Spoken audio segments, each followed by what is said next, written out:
Good morning, everybody. Hey, welcome to the show. Yeah, Super Bowl just a couple days away here. We are live at the NFL Experience, which for the money is making you feel like you're going to the game. It's There's awesome. actually things you get to do there. You can literally try to play football, and it's filled with the glitz and glam of Hollywood. Yeah. They really went LA with it. So the NFL Experience will be live there ahead of the Super Bowl, of course. But also today's big story.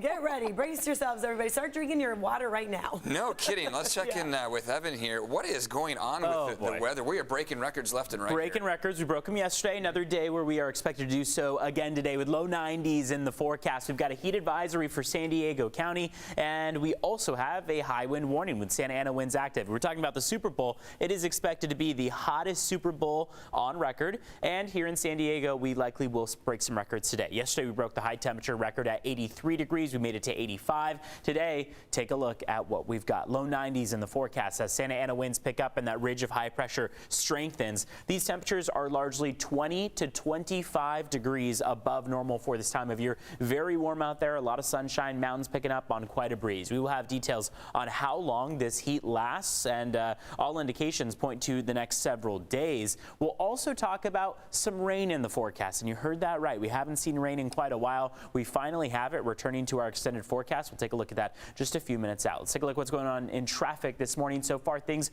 are pretty quiet as we kick off the morning. You can see how there are no major crashes or collisions to get to. A couple areas of construction this morning, but not causing any slower speeds on those freeways. Eric, Netta, back over to you.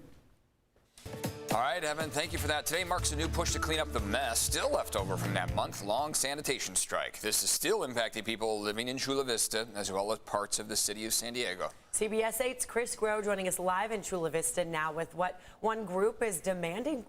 Good morning to you, Chris.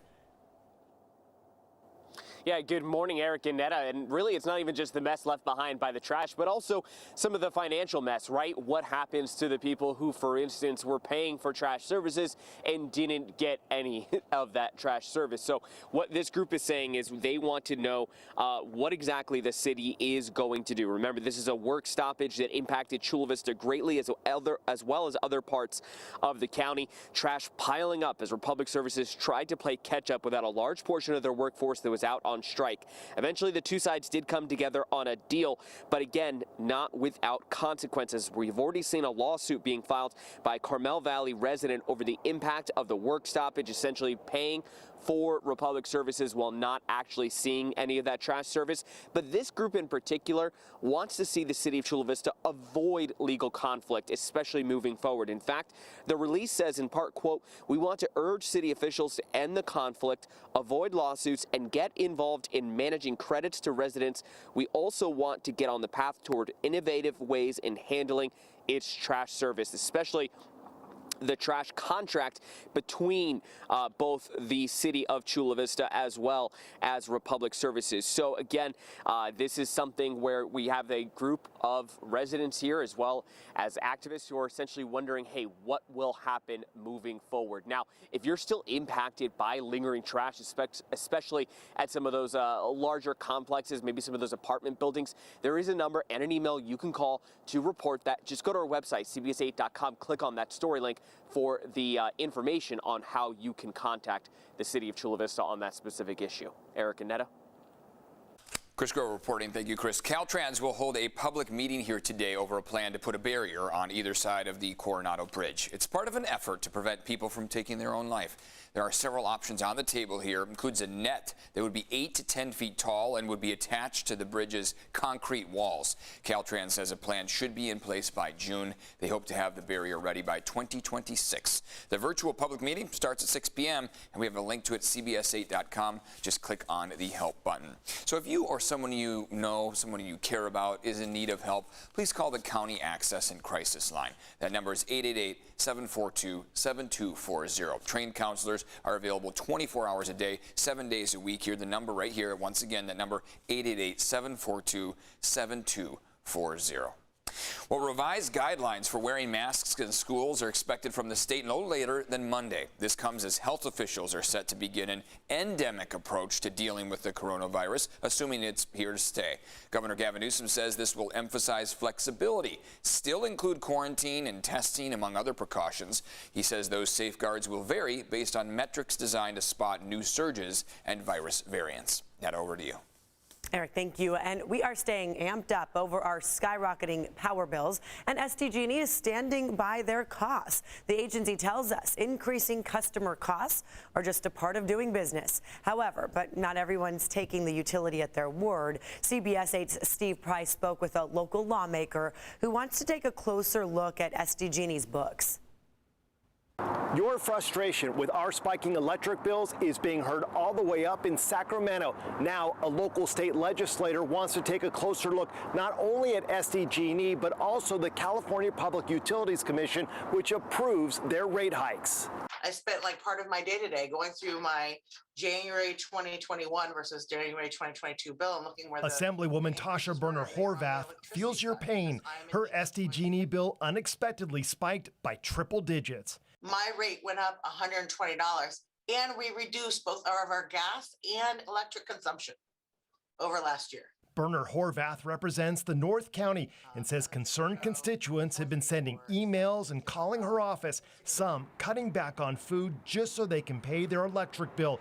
And she fears things are about to go from bad to worse. We're experiencing just these price increases now in winter, but think about it in summer when people, in order to prevent like heat stroke and all these things, have to turn on their air conditioning, and they're going to be making life and death decisions. And that's just not where, I don't think that's where SDG&E wants us to be. That's clearly not where I want my constituents to be. It's not where I want to be. Like so many SDG&E customers, Burner Horvath has a lot of questions. And as luck would have it, in Sacramento, she is on the Joint Legislative Audit Committee.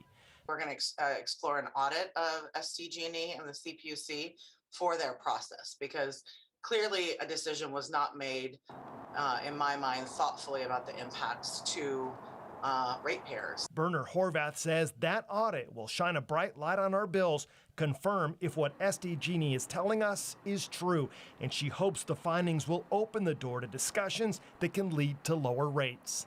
I did marketing and communications for 15 years. This is like a PR disaster. So I'm really hoping that we can all sit down at the table and figure out what we do to make energy affordable and, sustainable energy affordable. Her office has agreed to keep us updated on the audit process, and we'll pass that information on to you. In Kearney Mesa, Steve Price, CBS 8. And you can see all of our amped up coverage. We've covered many stories on this. And you could also give your feedback to SDG&E about your expensive bills. All you have to do is text the word amped to the number on your screen. It's 858-571-8888.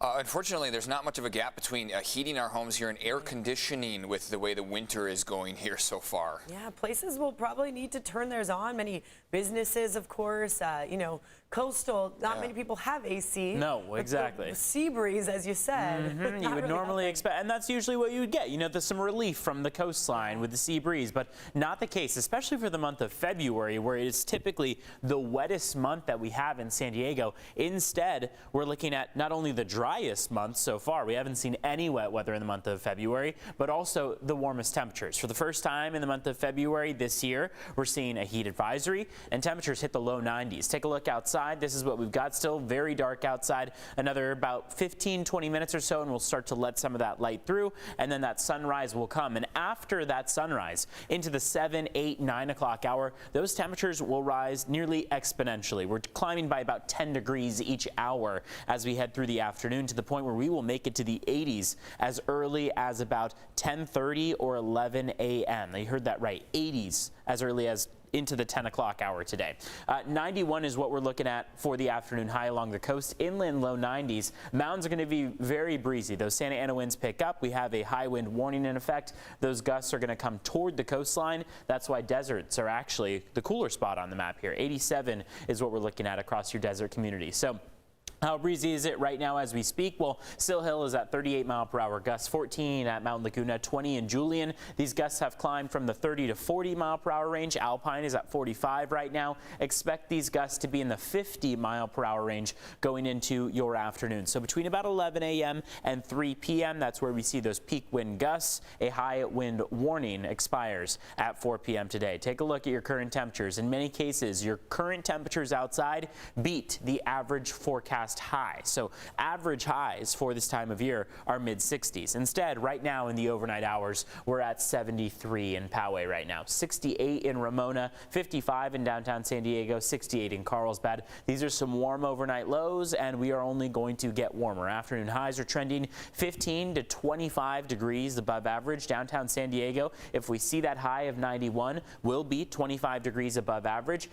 Ramona, 19 degrees above average. Borrego Springs, 16 above average. And keep in mind, for many of the cities on the maps that we're seeing, they will also likely break that afternoon high temperature record set for the day. We broke them in many cases for February 9th yesterday, and now our forecast does show that we could do that again today, February 10th. Let's talk about traffic this morning. So far, no major crashes or collisions to get to on the roads. As we look outside, we've got a lot of green on the screen, as we say, which indicates they should be able to head out at your normal speeds. Some areas of construction that are not causing any interference on those freeways.